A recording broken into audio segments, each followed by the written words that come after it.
حقائق سن سکیں اور ان کی شخصیت نروار ہو سکو. ایک دفعہ پھر آپ کو دل کی گہرائیوں سے خوش آمدید.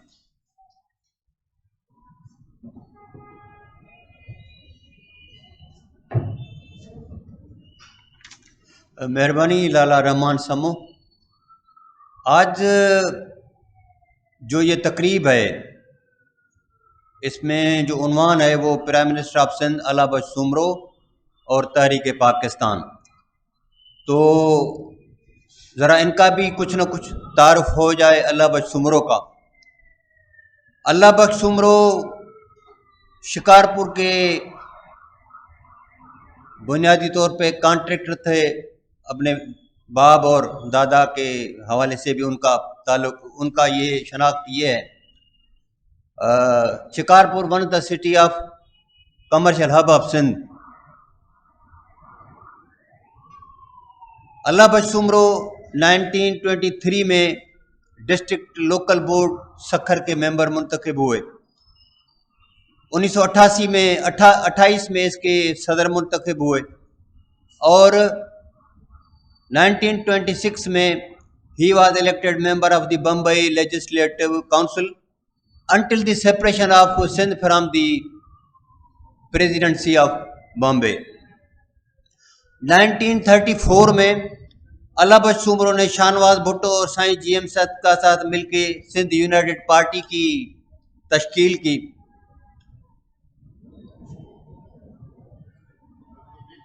جب 1935 کے ایکٹ کے تحت 1936 میں انتخابات ہوئے تو اس میں ایس یو پی سب سے بڑی پارٹی بن کے ابھری، لیکن اتفاق سے اس کے لیڈر اور ڈپٹی لیڈر دونوں الیکشن ہار گئے، جس کے نتیجے میں میجارٹی پارٹی ہونے کے حوالے سے علامہ بخش سومرو کو جو وزیر اعظم منتخب کرنا تھا اس کے بجائے جو گورنر تھے انہوں نے سر غلام حسین ہدایت اللہ جن کے صرف 5 ممبر تھے ان کو بلائے، لیکن پھر ان کی حکومت نہیں چلی.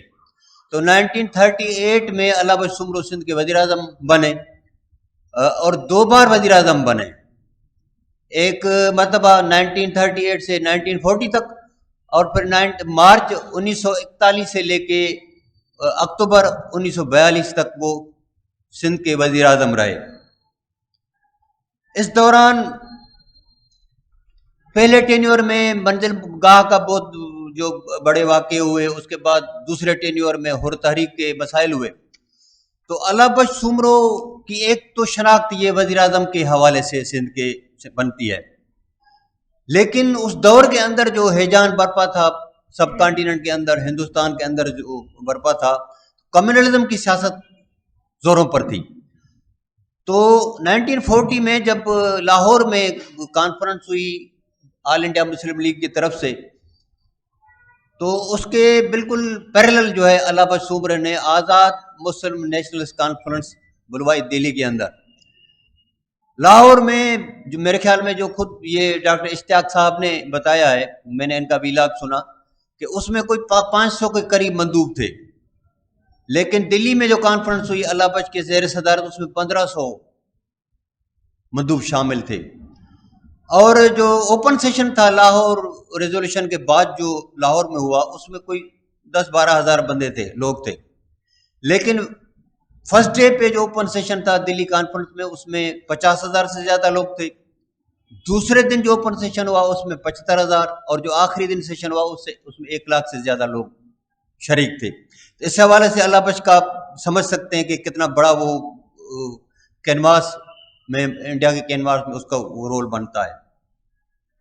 علامہ بخش سومرو جب دوسری مرتبہ وزیر اعظم ہوا تو کانگریس نے 9 صوبوں میں 9 ریاستوں میں جو حکومت کی تھی ان میں انہوں نے استعفے دے دیے اور اپنے جو القابات تھے وہ بھی واپس کر دیے انگریزوں کے.